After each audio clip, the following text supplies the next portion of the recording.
Hello again and welcome to the Grassroots Weekender Show. I'm Mal Lee, your host for this evening. Yes, I am on me Todd, but it's still a recorded show because I'm still away in Ibiza. Hopefully we're enjoying the hot weather.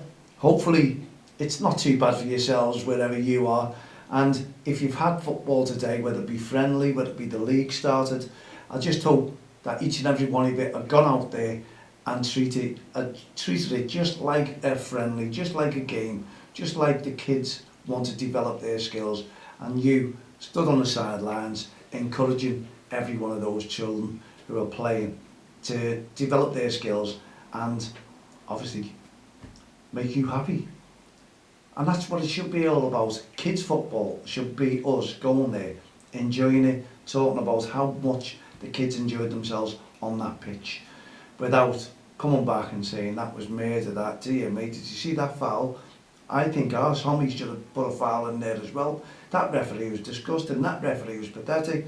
I don't know why we've got referees, they ain't got a clue what they're doing. And 99.9% of the time, that is grassroots football. That's what you hear in the car parks, walking away from it. You just don't know who is going to blame who for the loss, the defeat, the draw, for your game. It's always someone to blame. We always find someone, don't we? But we want to put an end to that. We want to put that to bed.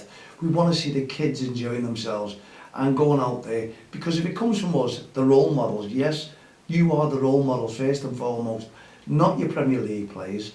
No one is a role model more than the parents or grandparents themselves to those kids. So really, you should be showing them an example. You should be setting an example for the kids to follow. So when they come off that pitch, you should turn around and talk to them and say, great game, encouragement, this is what we want with them.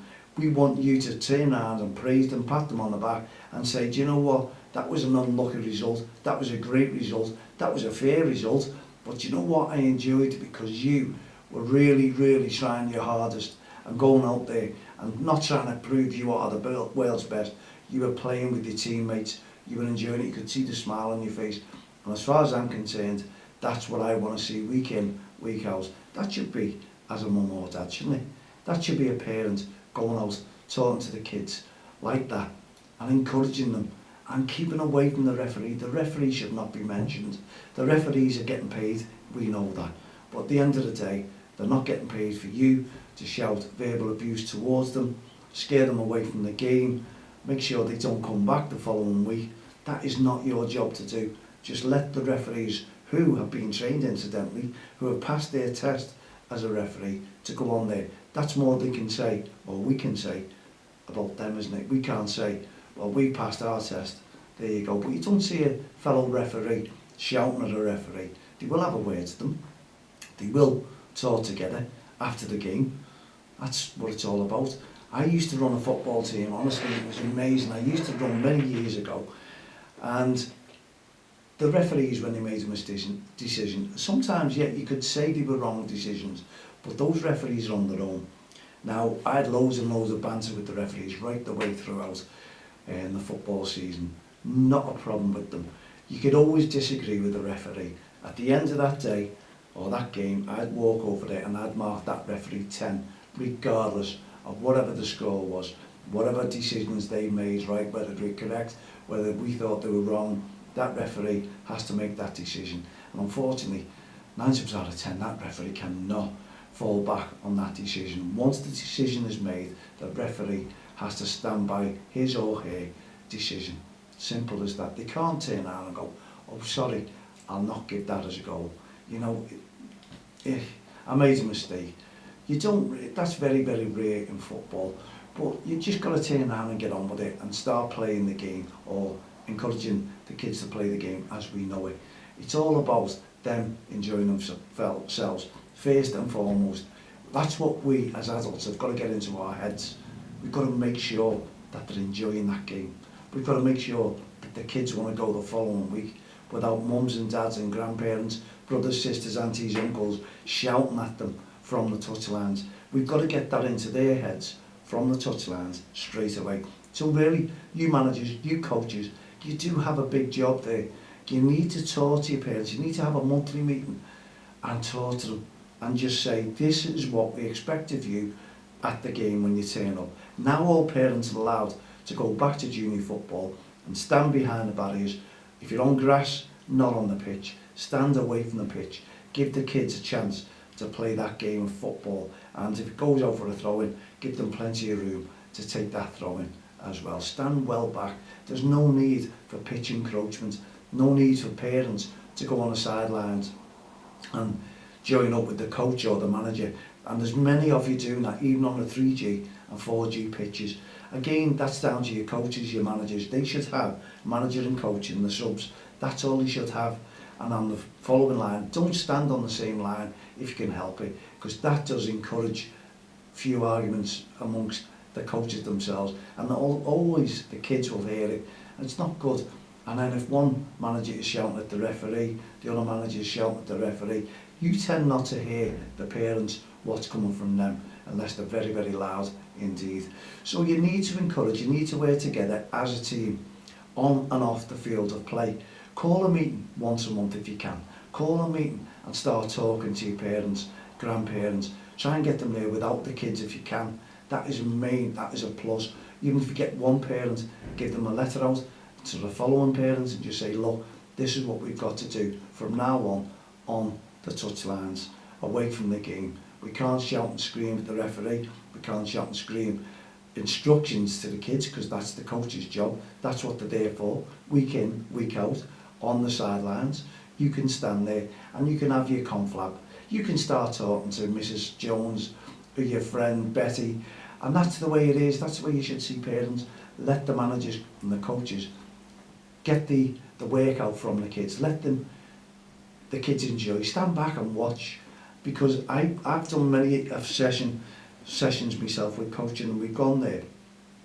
Parents have all turned up. Yes, they've all turned up. And then you take the kids coaching. You don't hear the parents getting involved whatsoever.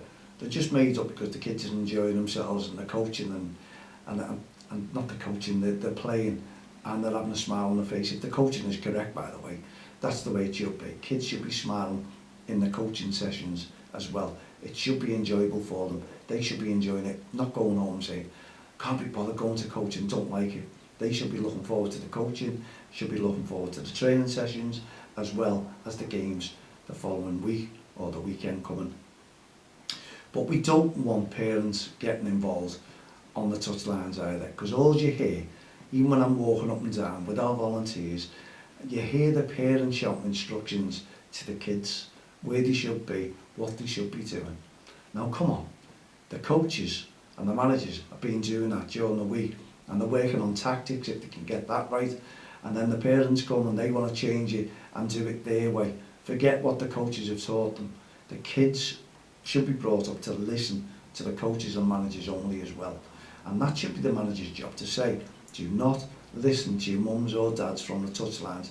I know it can be hard sometimes, because some parents are really overpowering, shouting instructions towards their child, and others as well. I've heard it, I witness it, week in, week out. We need to change the game in that way. We need to develop and educate the parents.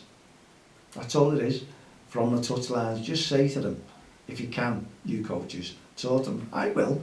I always do say, come on, leave the coaches to do the job and leave the referee to do their job. There's no need for you to start shouting and screaming towards a referee and making that referee uneasy. And when you shout and scream at the referee, it also makes the kids uneasy, believe it or not. They don't want to hear mum and dad shouting and screaming at a referee, putting that referee off, regardless. And sometimes it can work the opposite way. That can have an ill effect on the child themselves, because if that referee blows the whistle, then the child, because mum and dad are doing it, will start shouting at the referee saying, you got it wrong. My mum and dad said you got it wrong. I believe you. I believe them. You were wrong. And then they start arguing with the referee. And that's not good for youngsters either. So you need the referee to disappear on that pitch and forget that the referee is there. In your eyes, please. When you go out, even if you were out today, you were out yesterday, whether it's league, whether it's friendly, the referee is still there to do a job, you know, and that's what it is. So I should imagine if the leagues are starting next week, well, another one on Caredale is, so that means the North Liverpool JFL League will be doing it, I think Boot will be doing it, I think Edge Hill, and wherever you are, I'm sure your games will start, because they're always starting when the kids go back to school. So they have a full week in school. No, it's not this week. They'll have half a week in school, and then they'll go into football matches. So it'll be tiring for the kids as well. So put that into your heads, please, Mum and Dad. And that's why sometimes the kids may not perform, because they're catching up on their schoolwork as well. And when it comes to the school activities, maybe it's playing on the mind that they haven't finished the homework and they have to get it in for the following Monday. Have you thought of that? So make sure that they're relaxed and they've done all the homework before they go out and take part in a game of football as well. So that takes a little bit of pressure off them as well. And just make sure that they're enjoying themselves before their match. You don't want them to tire them out. And there's one big culprit towards the kids in football as well that really puts them off. And that's match of the day, when they're all staying up late. The games are on. So this weekend should be okay because it's international games. I don't think match of the day will be on. I'm not even too sure when the games are, to be honest. So tonight, tomorrow, whatever the games are on, just make sure that the kids have a nice early night before their game. So next week, before that, make sure you've got it all worked out, all sorted out, so the kids can go, get the kits ready, the balls ready, whatever they need to get ready, the balls. So they've just said that, the boots, that's the main thing, isn't it? No boots, no game. Shin pads, and make sure it's all there, do a list, or let them do the list, and then you double check it to make sure they've got everything ready. Some managers might bring their own kits, I doubt it now because of the restrictions that's on, so hygienic, they all have to bring their own, and their own water bottles as well. It's going to be hard, and as we said, we've been discussing about the fees that it's costing the kids, and well, the parents and the coaches to put their team in a league. It's a lot of money, so just go out and enjoy it, but it doesn't give anyone the right to shout and scream at the opposition, the other kids, the referee, the committees, the other managers. Just all work as a team and get to know one another on the touchlines. And I'm sure these 3G pitches now, the hubs, have brought people closer together, because now they're all standing on the same touchlines if you look at it. So people are mixing, and it does make it a little bit worse. You don't want them shouting. It's going to happen. We know it's going to happen. There's new kids coming into the game. There's new parents coming into the game. So again, that is down to your coaches, managers, to talk to the new parents and tell them what you expect of them when they turn up for a game of football. So we're all in preparation for the big kick-off next week. So I should be flying back on the Saturday, which is the 11th, and hopefully I should be there on the 12th to catch up on some games. It all depends whether I'm jet lagged, shattered, I can come back okay, healthy, fit and healthy to go to those games, or I may just give that weekend a miss and recharge my batteries and get ready for the following week's games. So we've got to wish all the teams, all the committees, all the referees, the mums, the dads, the managers, the coaches, the players, every single one of you, the best of luck for the new 21-22 season, which obviously looking like it's kicking off next week.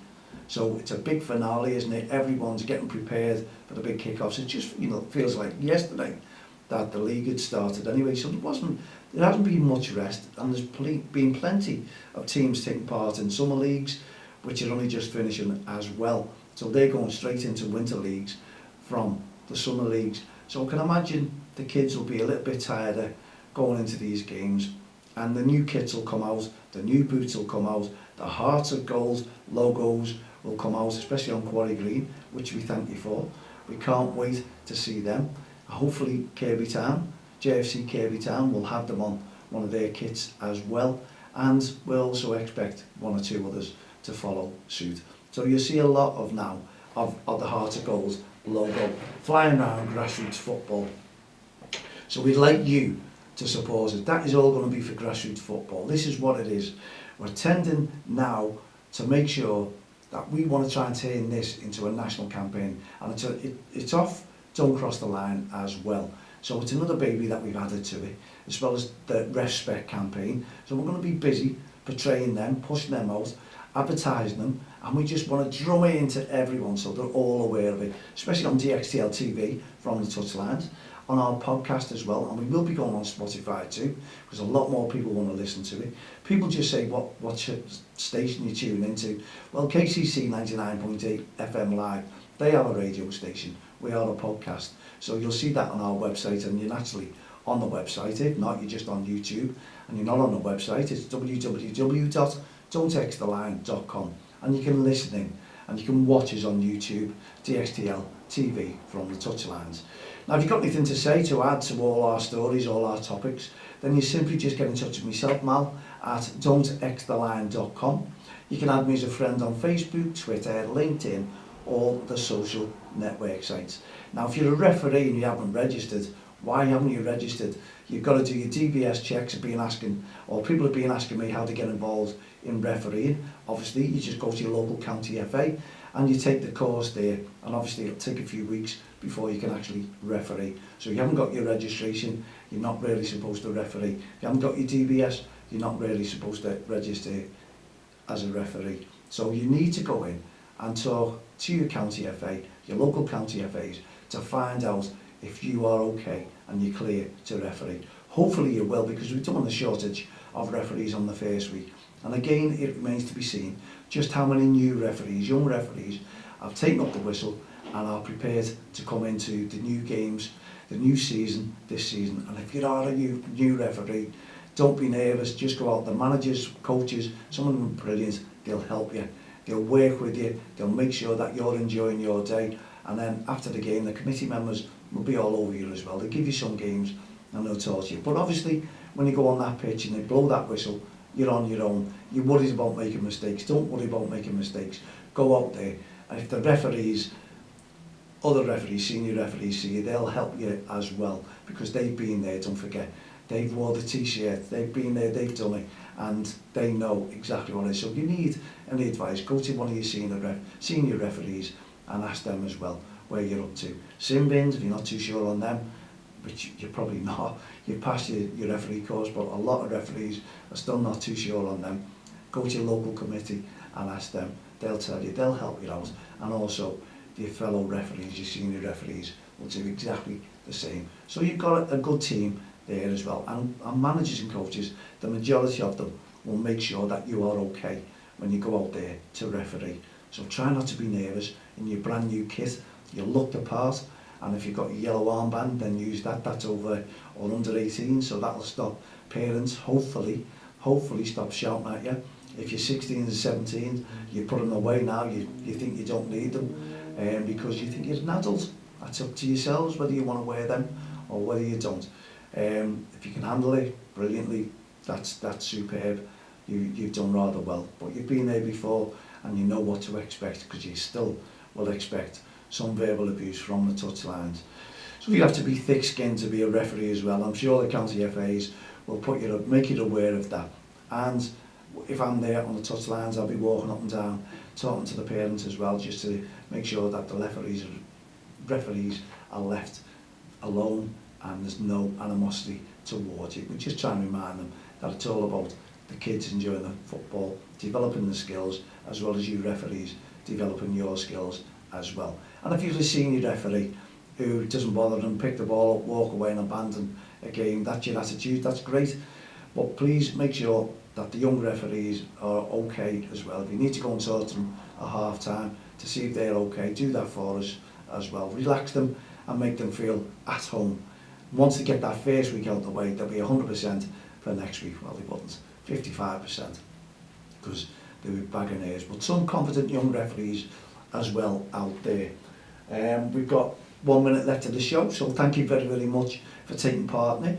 I've enjoyed it, and I hope you tune into us on Friday, and I'm sure we'll get some Facebook live messages across to you while we're in Ibiza, and we haven't been sent back at the moment, so we'll be enjoying ourselves as well, and hopefully come back with a nice suntan and just meet you lot. If the weather's being nice for you, then I'm sure you'll all have suntans. So all I can do is wish you the very, very best of luck for next season, which starts on the Saturday and the Sunday. Don't forget, take along respect. Make sure that you look after those new referees and the senior referees as well. And also, your own team.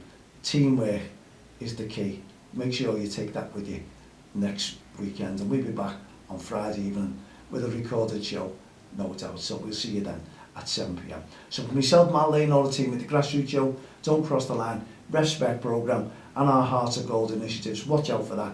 We'll see you next Friday at 7. Have a great evening. Good night. God bless.